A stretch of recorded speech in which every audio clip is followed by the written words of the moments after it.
Let's get right over to KPIX5's Ann Makovic with the new Bay Area mask recommendation that came down just about an hour ago. And Ann, here we go again. Yeah, here we are backtracking when it comes to the coronavirus regulations. Masks are back in much of the Bay Area. Now, this is a recommendation, not a mandate, but it comes as cases in the city of San Francisco, as we take a live look there right now, are increasing eightfold, and they're expected to reach an average daily rate of 80 new cases a day very soon. So just within the last hour, a joint news release from the counties of Alameda, Contra Costa, Marin, San Francisco, San Mateo, Santa Clara, Sonoma, and the city of Berkeley.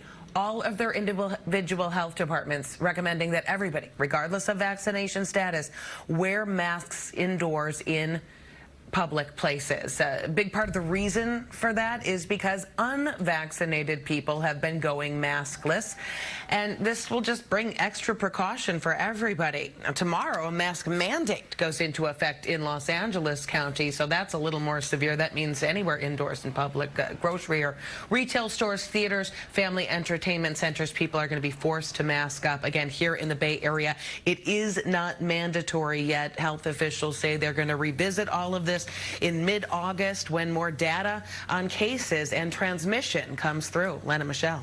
All right, Ann, thank you. We want to bring in now UCSF infectious disease specialist Dr. Monica Gandhi joining us live right now. And Dr. Gandhi, first off, your reaction to the latest mask recommendation. I think what we have to stress is the effectiveness of the vaccine. So my only concern is that this is telling unvaccinated people who've had an opportunity to be vaccinated since April 15th that it could be misinterpreted that the vaccines don't work because vaccinated people now have to wear masks. I'm really closely aligned with Dr. Fauci and Dr. Walensky at the CDC, and they had a press conference just this morning where they were asked this very question, if they're going to recommend masks for the vaccinated. And what they said is that they really want to focus on getting the unvaccinated vaccinated, which sometimes takes psychology about, talking about the effectiveness of the vaccines and the Delta variant. So this is not going to be a national recommendation at all. What about other restrictions coming back? We're talking about masks right now, but could we be talking about maybe other lockdowns like we've had before, considering the spread and the Delta variant? I think that President Biden and the task force has a very clear plan for how we're supposed to manage this next phase of the U.S. pandemic. And how to manage it is really to focus on hospitalizations. We have 19 people in the hospital in the city of San Francisco with COVID, and most of them are unvaccinated. I don't know the exact breakdown. All the ones that are hospital are unvaccinated.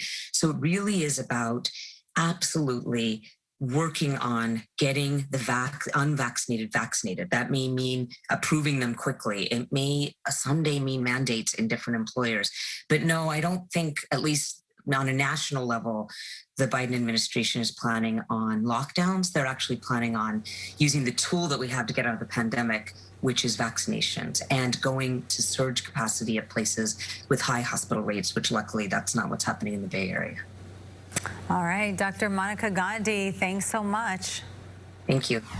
And one more note on masking up from the White House. President Biden is considering whether to extend the federal mandate requiring people to wear them on public transportation. This includes airlines. It's currently set to expire on September 13th.